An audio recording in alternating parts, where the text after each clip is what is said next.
मदन है मेरा नाम, कपड़े धोना मेरा काम, ला ला ला ला ला ला। एक तालाब के किनारे मदन कपड़े धो रहा था कि तभी वहाँ पर एक व्यक्ति आकर बोला, अरे मदन भैया कैसे हो? ठीक हूँ भैया, तुम सुनाओ क्या काम है? यार घर पर कल शादी थी, कपड़े काफी इकट्ठे हो गए तो सोचा आपसे ही धुलवा लूं। ठीक है भैया, धो देंगे। वो सब तो ठीक है, लेकिन पैसे कितने लोगे?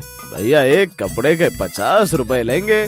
अबे पागल है क्या? घर पर तो बहुत सारे कपड़े, तुझे एक कपड़े के 50 रुपए दूंगा तो इतने में तो कई नई वॉशिंग मशीन आ जाएंगी। ये वॉशिंग मशीन क्या होता है भैया? अरे तुम क्या जानो पुराने धोबी, अब जमाना बदल गया है।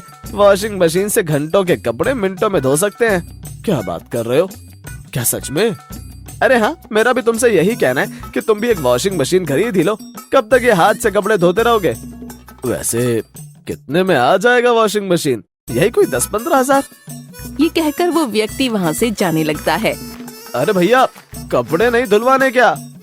50 रुपए में कौन धुलवाएगा तुझसे? अरे 1 रुपया कम दे देना। अबे हट। ये कहकर वो व्यक्ति वहाँ से चला जाता है।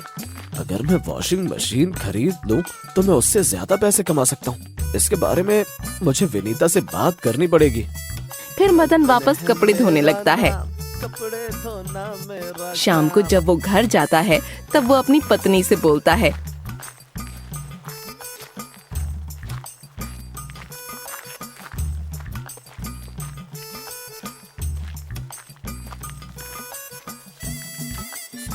अरे विनीता सुनती हो? हमको एक वॉशिंग मशीन लेनी चाहिए। ये क्या होता है जी? वॉशिंग मशीन से हम ज्यादा कपड़े धो सकते हैं और ज्यादा कपड़े मतलब ज्यादा मुनाफा। लेकिन इसको खरीदने के लिए हमारे पास पैसे नहीं हैं। वो सब तुम मुझ पर छोड़ दो, पैसे का इंतजाम मैं कर लूंगा।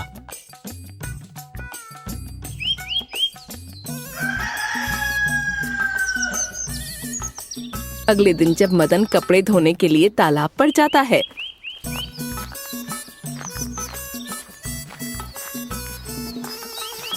मदन जैसे ही अपने कपड़े सुखाने के लिए डालता है तभी वहाँ पर एक बंदर आ जाता है और वो बंदर मदन का एक कपड़ा उठाकर पेड़ पर बैठ जाता है। अबे बंदर, मेरे कपड़े वापस कर। आजा आजा और ऊपर आकर ले ले। अरे ये बंदर तो बोलता भी है। ओए बंदर, मेरे कपड़े वापस कर, नहीं तो मैं तेरी चटनी बना दूंगा। अगर कपड़े चाहिए तो मुझे केले लाकर दो। अब तेरे लिए केले कहाँ से लाऊं मेरे बाप? मुझे वो कपड़ा दे दे, नहीं तो मेरा मालिक मेरा कीमा बना देगा। कुछ देर परेशान करने के बाद बंदर उसको वो कपड़ा वापस दे देता है। क्या तुम कपड़े धोते हो? नहीं, मैं बीच बाजार में भिंडी बेचता हूँ। लेकिन तुम तो अभी कपड़े धो रहे हो। तुमको ये सब पता है तो ये सब क्यों पूछ रहे हो? क्या हुआ दोस्त, तुम बड़े चिंतित दिखाई दे रहे हो। मुझे एक वॉशिंग मशीन चाहिए, लेकिन उसको खरीदने के लिए मेरे पास पैसे नहीं है। बस इतनी सी बात, मैं तुम्हें वॉशिंग मशीन लाकर दे सकता हूँ। तुम कहाँ से लाओगे वॉशिंग मशीन नादान बंदर? तुम चलो तो मेरे साथ, फिर देखना कमाल। फिर बंदर मदन को एक वृक्ष के पास ले जाता है।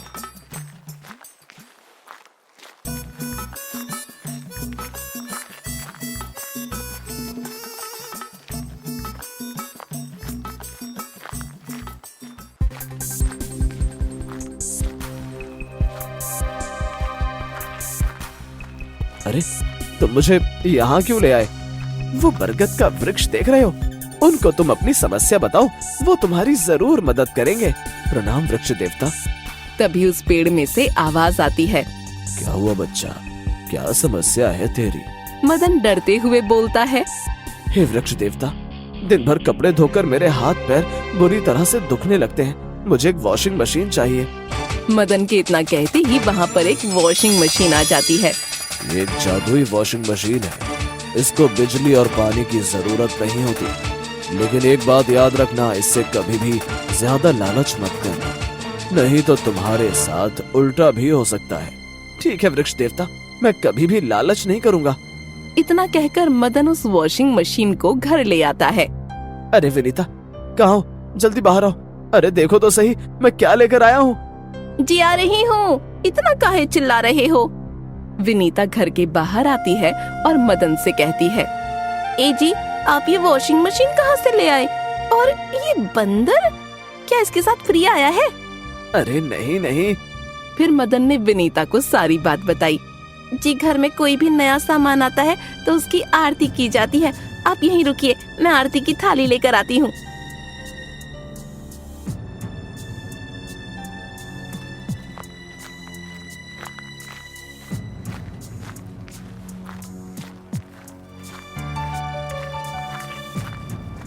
अरे वाह मदन भैया, आखिर तुम ले ही आए वॉशिंग मशीन। जी भैया, अब घर में जितने भी कपड़े हो सब हमको दे दीजिए, हम चुटकी में कपड़े धो देंगे। लेकिन यार तुम पैसे बहुत ज्यादा लेते हो। अरे भैया, अब से सिर्फ एक कपड़े के 5 रुपए लूंगा। पहले तो ये एक कपड़े के 50 रुपए लेता था और अब सिर्फ 5। खैर छोड़ो, मुझे इससे क्या। ठीक है मदन भैया, आप कल से कपड़े ले जाना। जी भैया जी।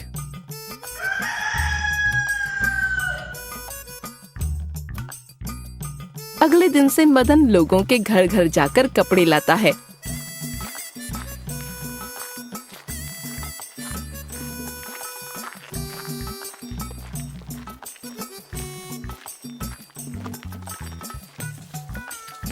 और उन्हें वॉशिंग मशीन में डालकर एकदम नया बना देता है। मालिक, अब आप कपड़े ले आना और मैं इस वॉशिंग मशीन से धोया करूंगा। ठीक है मेरे प्यारे बंदर। फिर मदन सभी के घर जाकर कपड़े लाता और वो बंदर उन कपड़ों को धोकर सुखाया करता। सब कुछ सही चल रहा था, लेकिन धीरे धीरे मदन के अंदर फिर से लालच आने लगा।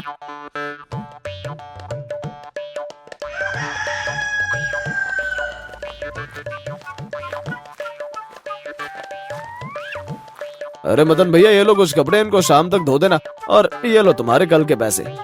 भैया जी, आज से एक कपड़े के 20 रुपए लूंगा। क्यों? रोज तो तुम एक कपड़े के 5 रुपए लेते थे और आज 20 रुपए। भाई मैं तो एक कपड़े के 5 रुपए ही दूंगा। आपको धुलवाना है तो 20 रुपए लगेंगे, नहीं तो यहाँ से चलते बनो। अरे मुझे नहीं धुलवाने तुमसे कपड़े, लालची आदमी। अबे चाचा, तेरे जैसे 36 आते मेरे पास। फिर वो आदमी गुस्से में वहाँ से चला जाता है। आया बड़ा कपड़े धुलवाने।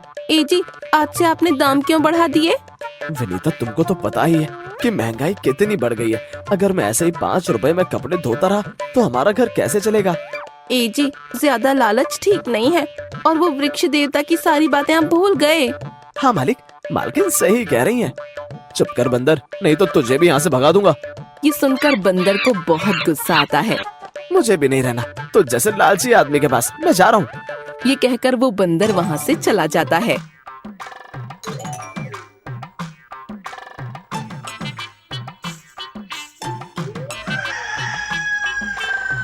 अगले दिन जब मदन कपड़े धोने के लिए कपड़े को वॉशिंग मशीन में डालता है तो वो कपड़ा अंदर ही काला पड़ जाता है। अरे मदन भाई, मेरे कपड़े धुल गए क्या? कपड़े धोए तो थे भैया, लेकिन ये कपड़ा काला पड़ गया।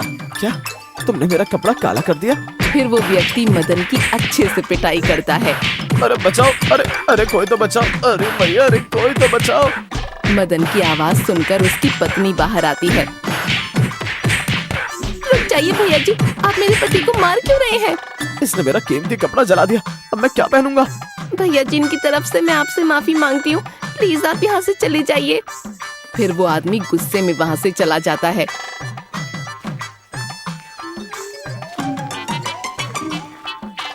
मैंने आपसे पहले ही कहा था लालच मत करिए, लेकिन आपने मेरी एक ना मानी। मुझे मत सिखाओ कि मुझे क्या करना है और क्या नहीं। तुम अंदर जाकर अपना काम करो। हे भगवान, क्या करूं इस लालची पति का मैं। ये कहकर विनीता घर में चली जाती है।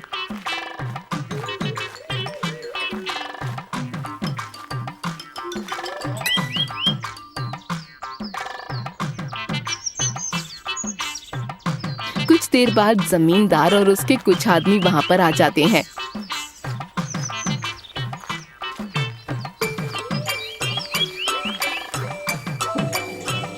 अरे मदन, मेरे कपड़े धो दिए क्या तूने?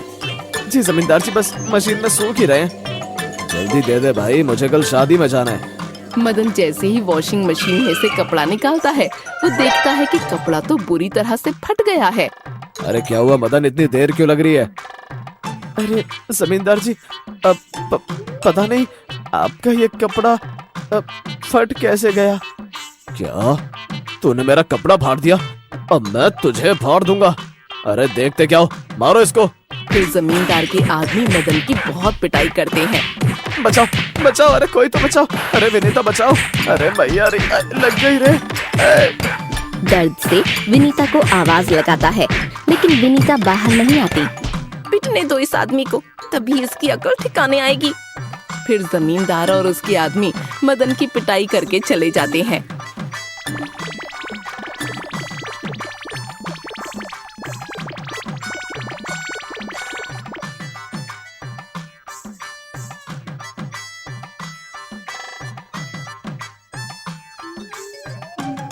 अरे थोड़ा आराम से लगाओ विनीता, बहुत तेज दर्द हो रहा है। मैंने आपसे 1000 बार कहा था, लेकिन आपकी समझ में मेरी बात आती ही कहाँ है। अब से मैं कभी लालच नहीं करूंगा।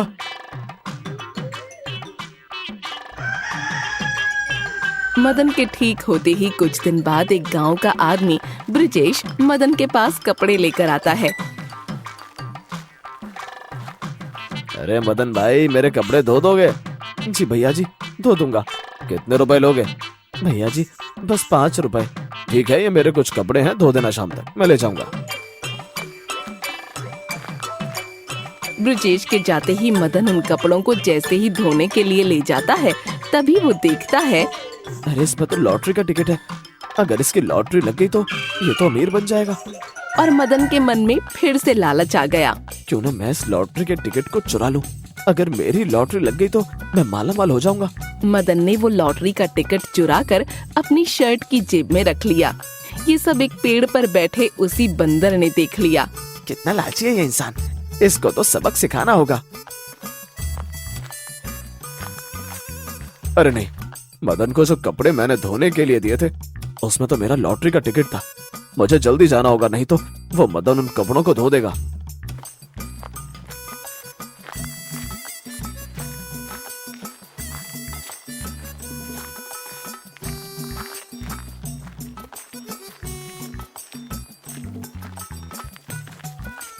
अरे मदन भैया, तुमने मेरी शर्ट में लॉटरी का टिकट देखा क्या? क्या लॉटरी का टिकट? नहीं भैया, हमने तो नहीं देखा।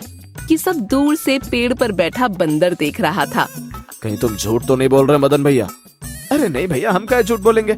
अगर तुमको विश्वास ना हो तो ये तुम्हारे कपड़े दोबारा चेक कर लो। इस लालची इंसान का सबक सिखाने का समय आ चुका है। फिर वो बंदर उछलकर मदन के कंधे पर आकर बैठ जाता है। अबे बंदर, भाग जा यहाँ से, उतर मेरे कंधे से। क्यों मालिक, बता दो इस आदमी को कि तुमने ही वो लॉटरी का टिकट चुराया है। अरे नहीं नहीं, तुम इसको कुछ मत बताना, मैं तुम्हें कल बहुत सारे केले खिलाऊंगा। ये कहकर मदन बंदर को लालच देने लगा, लेकिन वो बंदर उसकी एक नहीं सुनता और उसकी जेब में रखे लॉटरी के टिकट को निकाल देता है। मदन, तुमने मुझसे झूठ बोला कि लॉटरी का टिकट तुम्हारे पास नहीं है। ब्रिजेश की ये बात सुनकर कुछ गांव वाले और जमींदार वहाँ आ जाते हैं।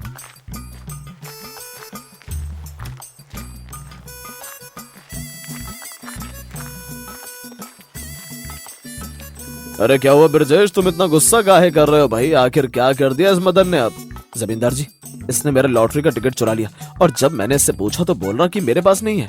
भाई मदन, लालच तुम्हारा तो बढ़ते ही जा रहा है, अब तो तुमको सजा मिलनी ही चाहिए। क्यों गाँव वालों?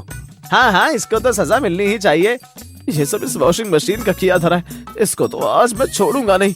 जैसे ही मदन उस वॉशिंग मशीन पर पत्थर मारता है, वॉशिंग मशीन में एक जोरदार धमाका होता है और उस धमाके से मदन का पूरा चेहरा काला हो जाता है। ये देखकर सभी गांव वाले हंसने लगते हैं।